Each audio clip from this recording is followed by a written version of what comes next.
Take a seat. I feel bound to tell you that you are not down on my list of eligible young men, although I have the same list the dear Duchess of Bolton has. We work together, in fact. However, I am quite ready to enter your name, should your answers be what really affectionate mother requires. Wonderful. Do you smoke? Yes, I must admit, I do smoke. I'm glad to hear it. A man should always have an occupation of some kind. There are far too many idle men in London, you see. How old are you? 29. A very good age to be married at. I've always been of the opinion that a good man who desires to get married should know either everything or nothing. Which do you know? Nothing, ma'am. I'm pleased to hear it. I do not approve of anything that tampers with natural ignorance. Ignorance is like an exotic fruit. Touch it, and the natural bloom is gone. The whole theory of modern education is radically unsound. Fortunately, England, at any rate, education produces no effect whatsoever. If it did, it would prove a serious danger to the upper classes and probably lead to acts of violence in the square. What's your income? Between 7,000 and 8,000 a year, miss. In land or in investments? Primarily in investments. That is satisfactory. What between the duties expected of one during one's lifetime and the duties exacted from one after one's death, land has ceased to be either a profit or a pleasure. It gives one position and prevents one from keeping it up. That's all that can be said about land. I have a country house with some land, of course, attached to it, about 1,500 acres, I believe, but I don't depend on it for any real income. In fact, as far as I can make out, the poachers are the only people who make anything out of it. A country house? How many bedrooms? Well, that point can be cleared up afterwards. You have a townhouse, I hope. A girl with a simple, unspoiled nature like Gwendolyn could hardly be expected to reside in the country. Well, I own a house in Belgrave Square, but it is let by the year to Lady Bloxham. Of course, I can get it back whenever I like at 6 months' notice. Lady Bloxham? I don't know her. Oh, she goes about very little. She's a lady considerably advanced in years. Nowadays, that is no guarantee of the respectability of character. What number in Belgrave Square? 149. Ugh, the unfashionable side. I thought there was something. However, that can easily be altered. Do you mean the fashion or the side? Both, if necessary. What are your politics? Well, I'm afraid I really have none. I am a liberal unionist. Oh, they count as Tories. They dine with us, or come in the evening at any rate.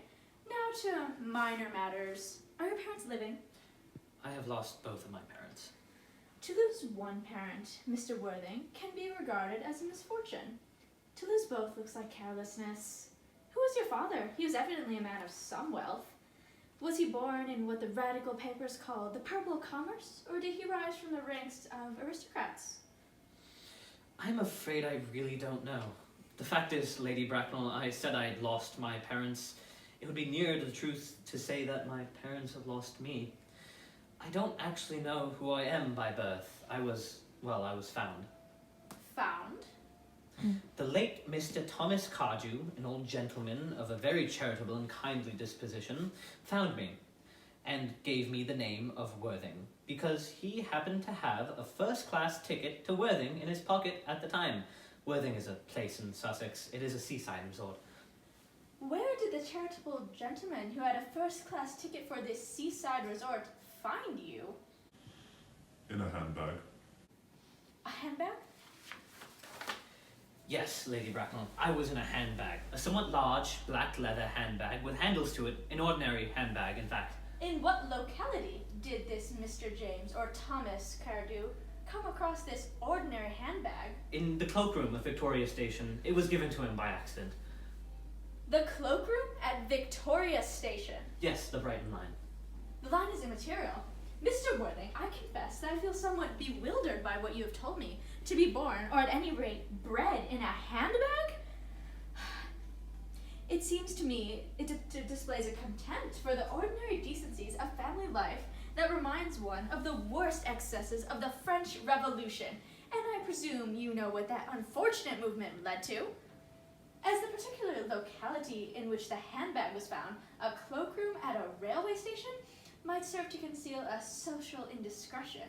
has probably indeed been used for just that purpose before now, but it could hardly be regarded as an assured basis for a recognized position in good society. May I ask what then you would advise me to do? I need hardly say that I would do anything in the world to ensure Gwendolyn's happiness. I would strongly advise you, Mr. Worthing, to try and acquire some relations as soon as possible, and to make the definite effort to produce at any rate one parent of either sex before the season is quite over. Well, I don't see how I could possibly manage to do that. I can produce the handbag at any moment. It is my dressing room in my home. I really think that should satisfy you, Miss Bracknell. Me, sir? What has it to do with me? You could hardly imagine that I and Lord Bracknell would dream of allowing our only daughter, a girl brought up with utmost care, to marry into a cloakroom and form an alliance with a parcel? Good morning, Mr. Worthing.